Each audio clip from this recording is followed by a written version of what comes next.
Shalom, selamat pagi, selamat bertemu kembali dalam renungan pagi hari keluarga besar Happy Sword Family yang dikasih Tuhan. Sebelumnya mari kita satu di dalam doa.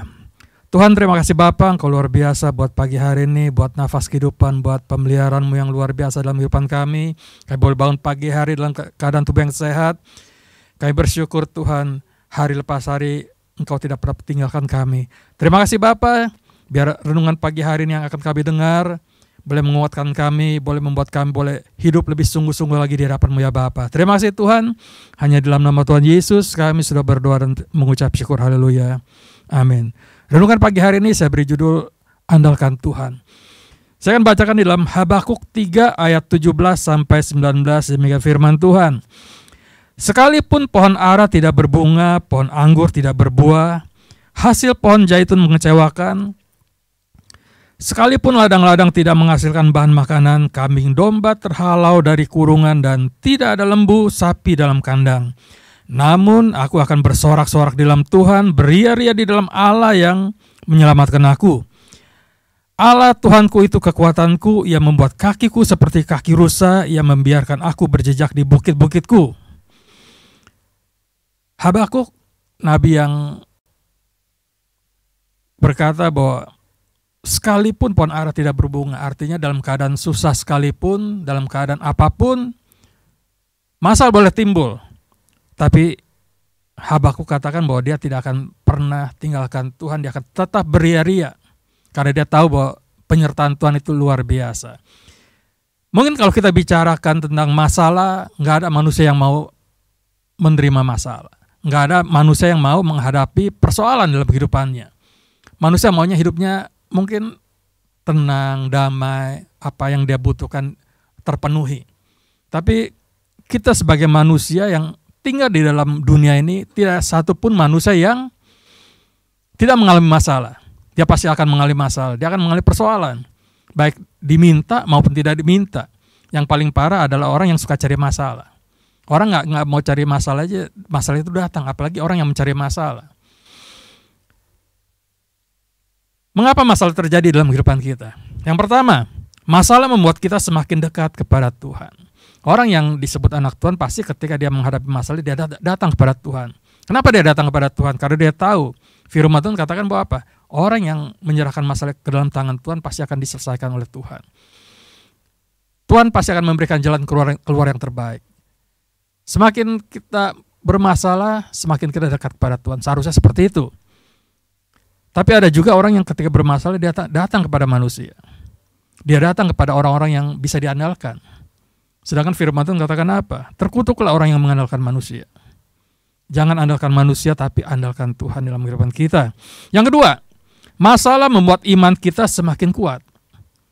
Kenapa iman kita semakin kuat? Ketika kita datang kepada Tuhan, kita percayakan hidup kita ke dalam tangan Tuhan, masalah kita ke dalam tangan Tuhan, Tuhan pasti akan selesaikan itu. Dan kita pasti akan melihat mujizat Tuhan ketika iman kita teguh di dalam Tuhan. Ketika iman kita percayakan dalam tangan Tuhan, pasti Tuhan akan memberikan kita mujizat. Mujizat tidak akan pernah terjadi ketika tidak ada masalah. Tidak mungkin mujizat terjadi ketika kita berjalan dalam jalan yang aman-aman aja. Yang ketiga, masalah tanda kita akan mencapai tingkat yang lebih tinggi atau mencapai keberhasilan yang maksimal. Jadi masalah itu membuat kita menerima berkat Tuhan itu yang maksimal. Berkat Tuhan itu ada ketika kita datang pada Dia. Berkat Tuhan itu ada ketika kita menjalankan perintah-perintah Tuhan. Tetap setia kepada Tuhan. Tuhan tidak pernah tinggal diam ketika kita menghadapi masalah. Tuhan juga tidak pernah tinggal diam ketika kita di dalam masa-masa resesi ekonomi ini. Mungkin orang dunia mengalami yang namanya kekurangan. Orang masa-masa ini mungkin orang mengalami yang namanya kesulitan di dalam pekerjaan. Tapi anak-anak Tuhan dikatakan dia akan tetap bertahan. Kenapa? Tuhan menjanjikan bahwa setiap anak-anak Tuhan itu menjadi kepala bukan ekor.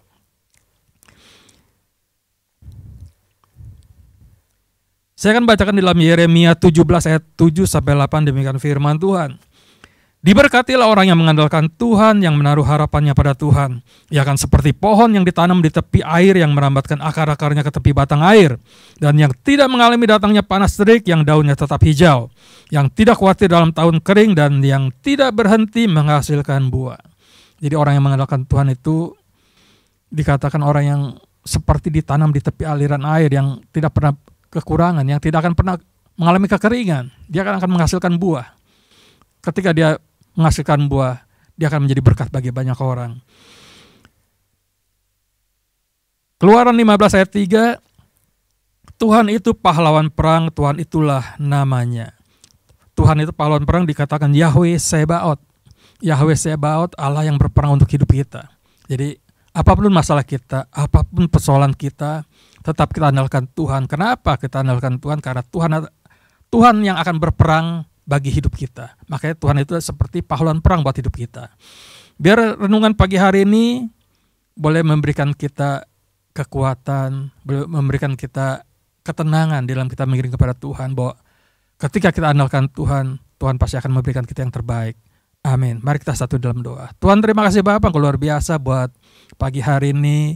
Biar renungan pagi hari ini Tuhan, untuk kami boleh tetap andalkan Tuhan, apapun keadaannya, apapun resikonya Tuhan, kami tetap andalkan Engkau. Karena kami tahu Tuhan, ketika kami ada di dalam rencana-Mu, ketika kami mengandalkan Engkau Tuhan, rencana-Mu indah pada waktunya. Terima kasih Bapa, Kau sertai hari ini, apa yang menjadi aktivitas kami hari ini Tuhan Kau berkati, biar semuanya boleh berjalan sesuai dengan kehendak-Mu ya Bapa. Terima kasih Tuhan, terima kasih buat pagi hari ini, hanya di dalam nama Tuhan Yesus kami sudah berdoa dan mengucap syukur, haleluya.